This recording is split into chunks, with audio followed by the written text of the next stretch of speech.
Okay, Assalamualaikum brothers and sisters. So in this video, I'm going to proceed with chapter 3.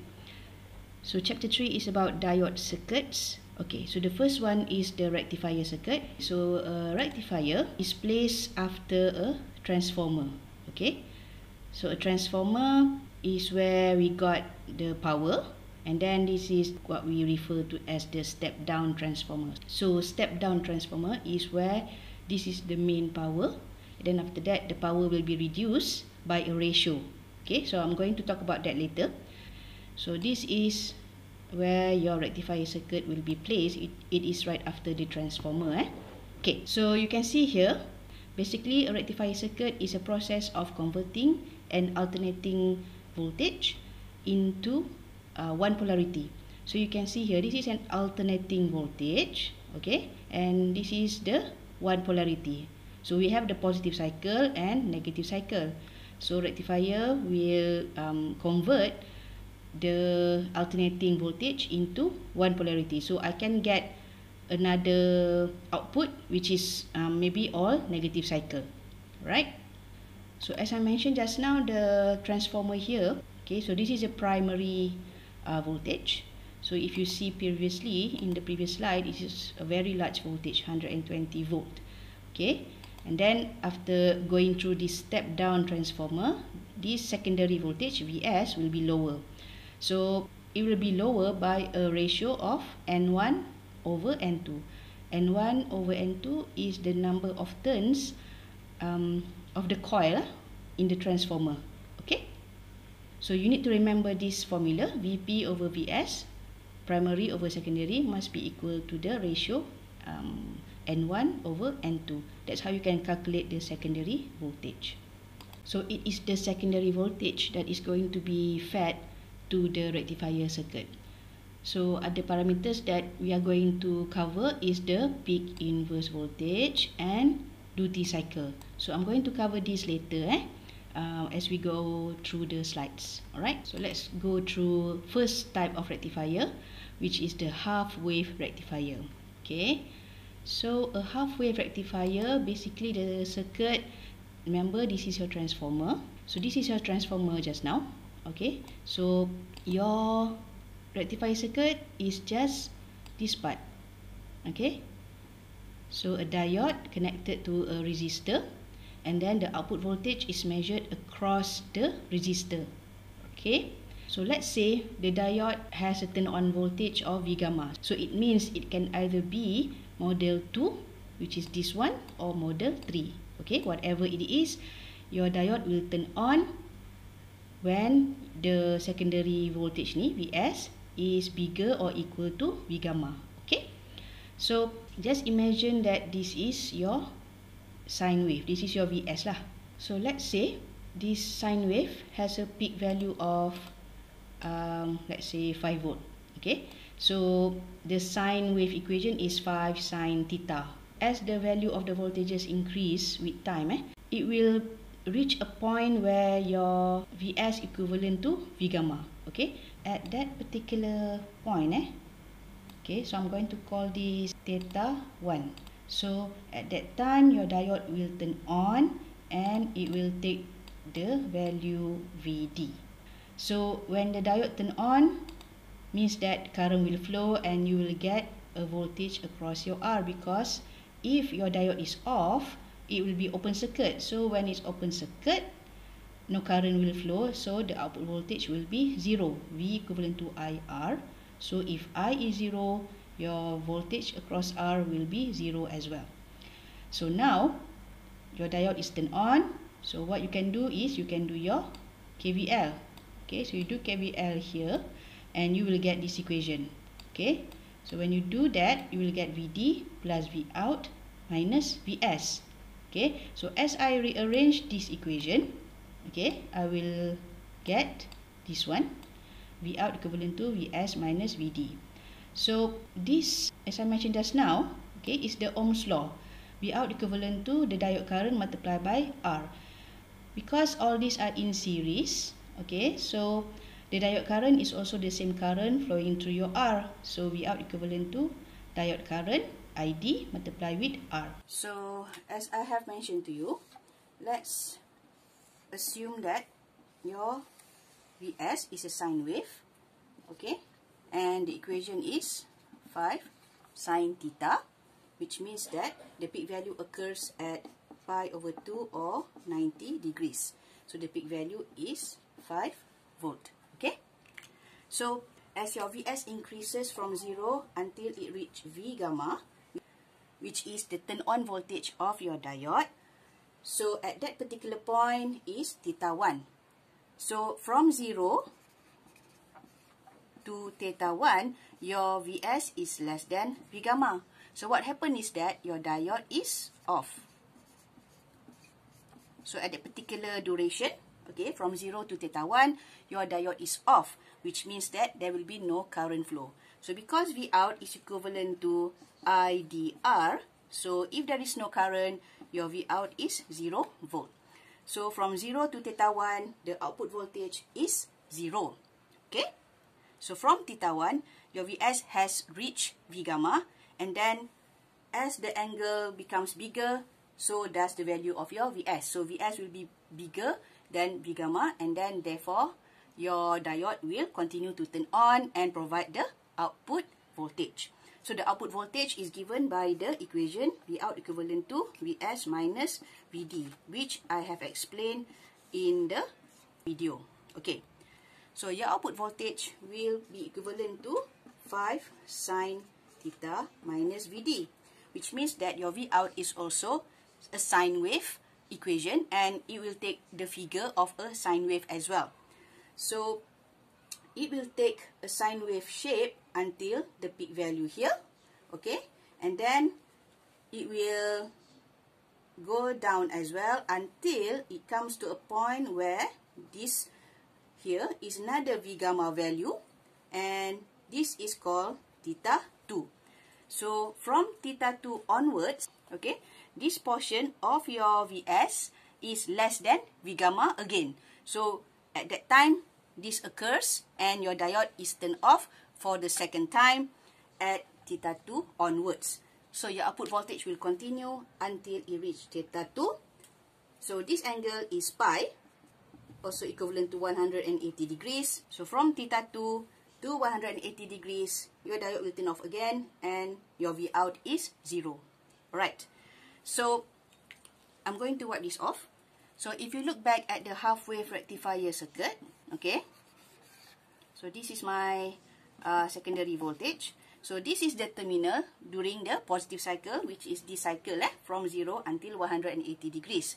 And then this cycle is referred to as the negative cycle, where the polarity is inverted this time. So I'm going to just wipe this, just change this into plus and minus. So this is basically referring to the negative cycle. So when the terminal is inverted like this, the current would want to flow in this direction. Okay, however, this diode is now reverse bias, which means that there is no current flow. Okay, so V out equivalent to 0 during the negative cycle, which means that from 180 onwards as well, it will be 0 until it reaches another theta 1 for the second cycle of the sine wave. So this is why this circuit is called half-wave rectifier, because it's only rectify half of the cycle for your sine wave. Okay? So now if you look back at the output voltage here, if I want to know what is my peak value, you can see here the peak value for my output voltage is lower, lower than 5. This is because there is this minus equation here.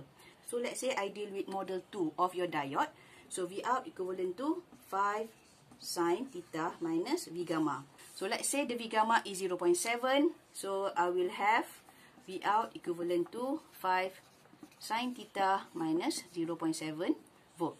So if I want to know the peak value, it always occurs at 90 degrees. So the V out peak equivalent to 5 at 90 degrees minus 0.7 equivalent to 4.3 volt. Which means that the peak value of the output voltage here is 4.3 volt.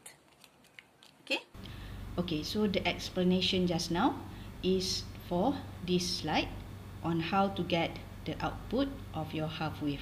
So it will begin to turn on from theta 1 to theta 2, and then all this negative cycle will make the diode turn off, and therefore V out is 0.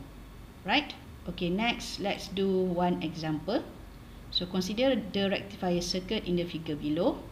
So basically you have your secondary voltage here. So V gamma is given with RF. So which means that you're going to deal with model 3.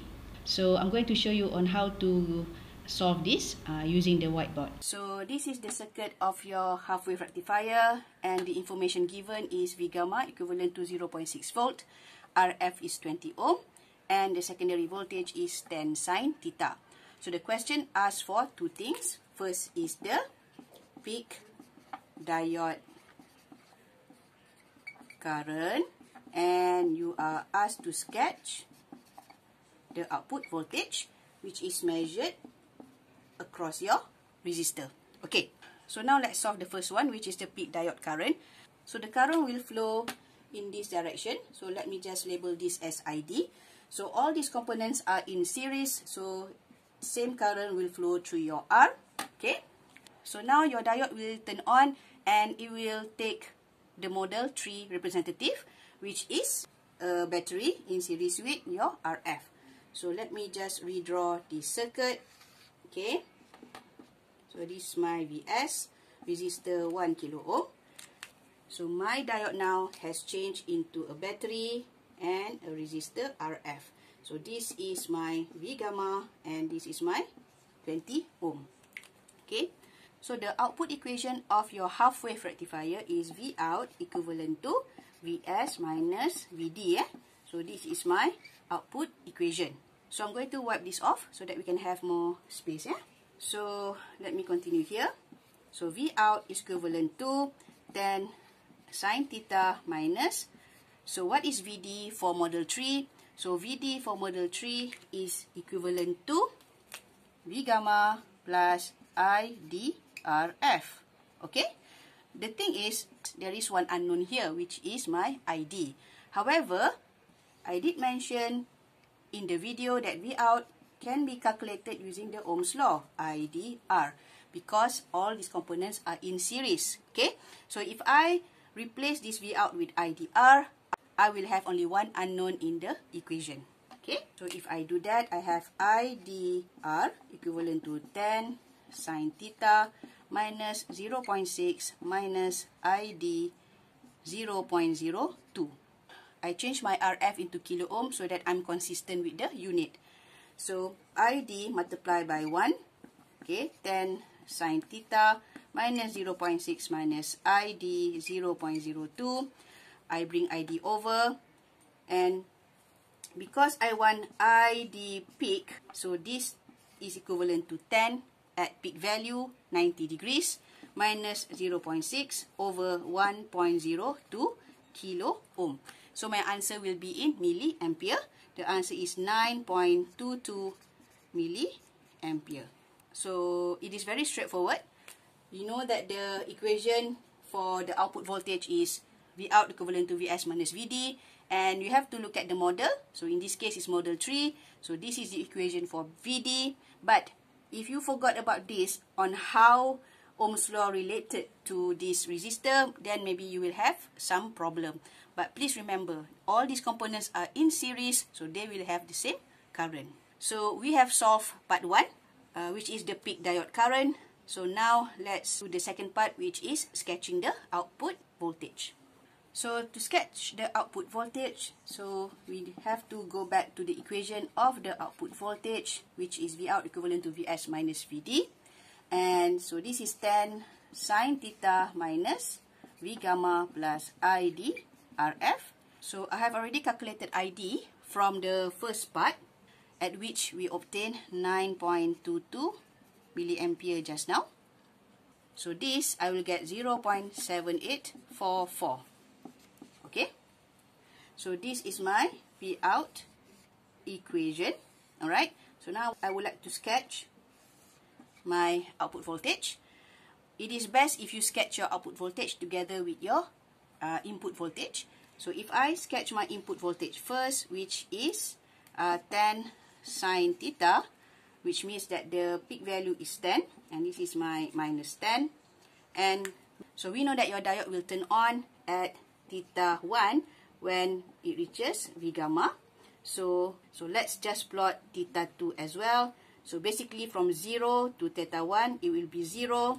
And from theta 2 to 180 degrees, it will be 0 as well. So this is my output voltage. Okay. So for the negative cycle, it will be 0 until the next cycle. Okay. However, this is still not complete because you need to calculate the peak value of your output voltage.